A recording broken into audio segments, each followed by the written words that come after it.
ভারতের হাজারো মুসলমান অত্যাচার সহ্য করেছে, অসম্মানী সহ্য করেছে, লাঞ্ছনা সহ্য করেছে, কিন্তু রসুলের উপর কটূক্তি তারা মেনে নিতে পারে নাই। দেখেন বদরের ময়দানের মতো হাজার হাজার ফেরেশতার মতো তারা মাঠে নেমে গেছে শুধু কুলাঙ্গারের বিচারের দাবিতে। আমরা কি বাংলার জমিন থেকে পারবো না? নবীর প্রেম কি আমাদের মধ্যে নাই? আমরা কি তার প্রতিবাদ করতে পারবো না? অবশ্যই অতি শীঘ্রে এই কুলাঙ্গারকে ফাঁসি দিতে হবে। এই প্রতিবাদটি আমরা সবার কাছে ছড়িয়ে দিই, ভিডিওটা শেয়ার করে দিই, সবাই প্রতিবাদ গড়ে তুলুন।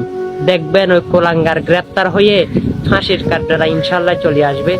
এবং তাদেরকে দেখাই দিতে চাই ইলমুদ্দিনের মতো হাজার হাজার নবী প্রেমিক বাংলার জমিনে রয়েছে। আর অবশ্যই এই কুলাঙ্গারের ফাঁসি অনিবার্য করতে হবে। আর অবশ্যই এই প্রতিবাদটা সবাই গড়ে তুলুন, আর নবীর আশিক হিসেবে একটু পরিচয় দিন। সুম্মা আমিন।